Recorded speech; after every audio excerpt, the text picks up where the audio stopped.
শয়তান আল্লাহকে চ্যালেঞ্জ দিয়েছিল, আল্লাহ আপনি তো জান্নাতে ঢোকাতে পারবেন না, এতগুলো জান্নাত কেন বানালেন? জাহান্নাম আরো বেশি হলে ভালো হতো। আল্লাহ বললেন কেন?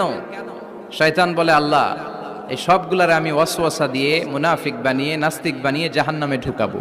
আমি চ্যালেঞ্জ দিলাম, ডান দিক থেকে ধোকা দেব, বা থেকে, সামনে থেকে, পেছন থেকে, নিচ থেকে, মাজরাত দাম যেখান দিয়ে রক্ত চলাচল করে ওখানে ঢুকেও আমি ধোকা দেব। তো আপনি জান্নাতে ঢুকাবেন কেনমে? আল্লাহ বললেন, তুমি আমারও চ্যালেঞ্জ দাও, মহারাজার সাথে চ্যালেঞ্জ দেয়া যায় না। তুমি আমাকে চ্যালেঞ্জ দাও, আমিও তোমার চ্যালেঞ্জ নিলাম। তুমি আজীবন ধোকা দিবা, আজীবন তুমি গোমরা করবা, বেনামাজি বানাবা, জালিম বানাবা।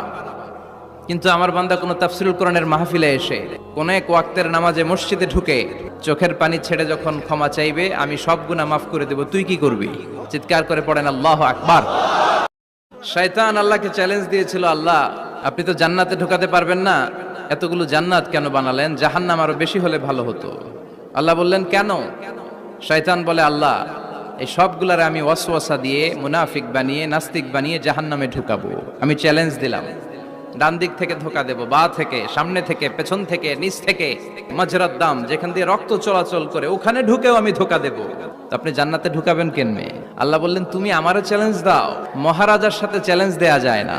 তুমি আমাকে চ্যালেঞ্জ দাও, আমিও তোমার চ্যালেঞ্জ নিলাম।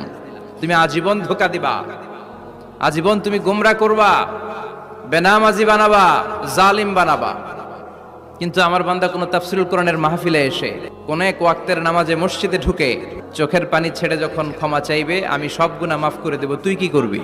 চিৎকার করে পড়েন আল্লাহু আকবার।